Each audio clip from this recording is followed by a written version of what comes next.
Welcome back, Spirit of Hill families. Welcome to Splash and God's Word, Week 2, the story of Jonah and the big fish.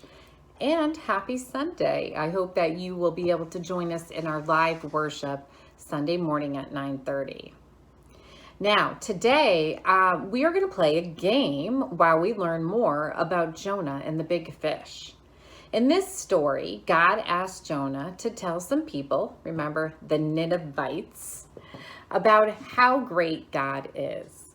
At first, Jonah doesn't want to do it, and that gets him in a lot of trouble. No matter what, though, God makes sure Jonah gets his chance to tell the story.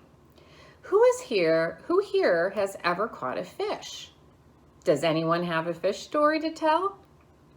Now, my son Ben and my husband Dan both go fishing. And when I was little, my father used to take me fishing too. And I seem to think that some of those stories that we all tell kind of get like we catch a little fish and then it gets bigger and bigger and bigger and bigger. Telling stories is fun. So we'll tell Jonah's story today using a game. In our story, Jonah needed to match his actions, and that key word there is match, his actions with his words. God needed to tell the Ninevites about God.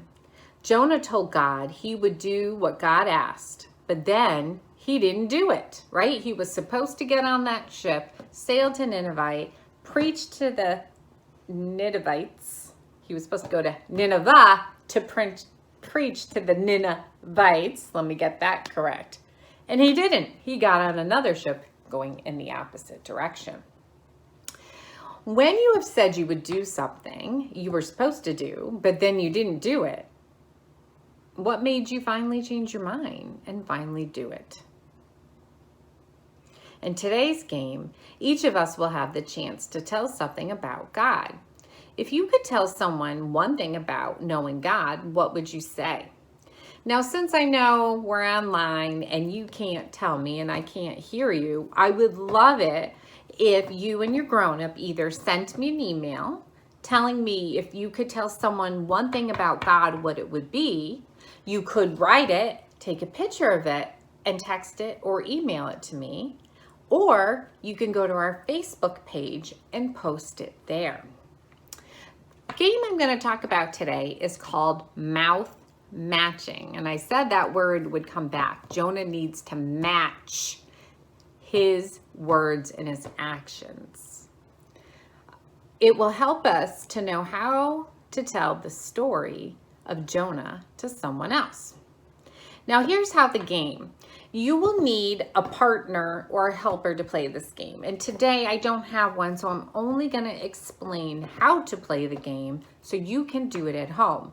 Now, you can play with a friend if you are able to now interact with friends. If you are still practicing social distancing, you can play with your siblings or you can play with your grown-ups in your house.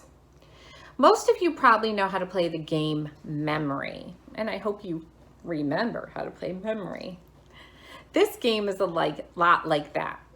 First, you will need to print off, or your grown-up will need to print off 2 sets of the mouth matching word cards. Now, there is a link in this email, and there was also a link in Friday's email. This is one set of what the cards look like. Now, these will not have colors. These will be all black and white, and there will be words all printed on them. There's 2 sheets, but what you need to do is print those 2 sheets twice. So you have 2 Jonahs and 2 Ninevehs and 2 naps and 2 gods and 2 boats and 2 seas, as well as all the other cards that are there. Now, you can color your cards. So I did that. And what I did is I matched colors. So Jonah is orange. And so the 2 orange fish are Jonahs. The 2 Nineveh cards are red. The 2 nap cards are yellow. The 2 God cards are purple. The 2 boat cards are blue. And the 2 sea cards, and that's sea like the ocean, not like I'm seeing with my eyes, are green. And I also have the other set of cards, which the words are sailors.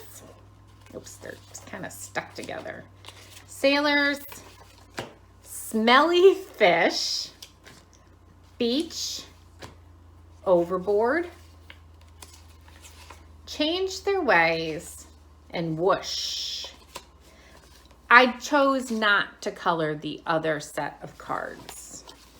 What you will need to then do if you've decided to color them or not, doesn't matter either way, you do need to cut them apart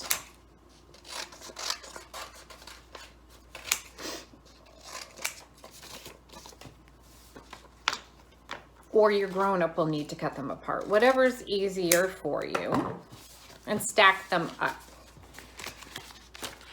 Once you have them stacked up, you'll need to kind of shuffle them around like playing cards so they're not all in the same order. We want all those pairs to be split up.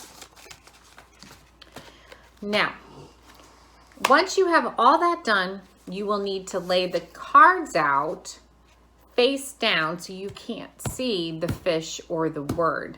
And you lay them all out. You don't want to look at them. You don't want to let your partner or whoever you're playing with look at them. And once you have them all laid out, the youngest of whoever is playing gets to turn over 2 cards. And I'm sure you remember how to play this game. If the cards match, that person gets to keep them. If they don't match, they turn them back over where they are, and the next player gets a turn. And you keep playing that way until both players have matched all the cards. And whoever gets the most matches, I guess, is the winner and is the lucky one who gets to spread God's word. Now, if you want to play again, all you have to do is stack all those cards back up. Now, look at this. I didn't make a match there. But you need to stack them back up and you can play all over again. Now, as you're playing the game or after you play the game, I'd like you to think about these questions. Do you think you could tell a story with these cards? Could you tell the story of Jonah with these cards? We do have the word Jonah, right? Jonah was an important part of this story.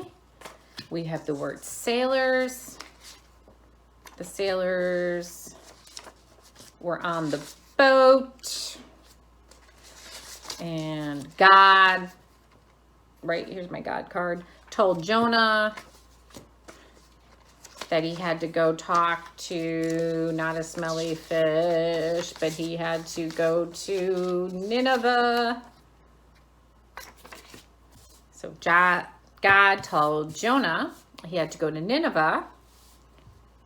Jonah didn't listen, so he got on, he got on the boat. So you kind of get what I mean. You can use all your cards to tell the story of Jonah. Now, once you do that, all of you are God's storytellers, just like Jonah. We can all tell God stories. We can use cards and words like this. We could read the Bible, like our Spark Story Bible. We could read our family's Bible or our children's Bible. Or we can just tell the story of God. Now, that was a quick game. So I'd like to say thanks for joining me today. All the directions and the matching cards to download and print are in today's emails. I also included the family sheet, which includes other activities, prayer questions, discussion questions that you can have with your family. And I also re-included the activity sheets and coloring sheets for Jonah. Now, next week, we will still be talking about water. But we're not going to be rocking and rolling in a boat full of animals. We're not going to be rocking in a boat during the storm or floating along in the fish's belly. We will be hearing a story from the New Testament. So we will be leaving our Old Testament behind, and we will be starting our next week, week 3, with a story about Jesus and water. And I'll give you a hint. It's not about when John the Baptist baptized Jesus. And it is not the story of Jesus calming the storm when he is taking a nap in a boat, which honestly is another one of my favorite stories. My very favorite story, which is the woman at the well, is week 4. So I cannot wait to get to that one. But week 3, Jesus does something really special and amazing with water. I hope you will all join me on Friday when we find out what it is that Jesus did. And until then, Spirit Hill families, have a great week. Bye. Say bye, Fishy.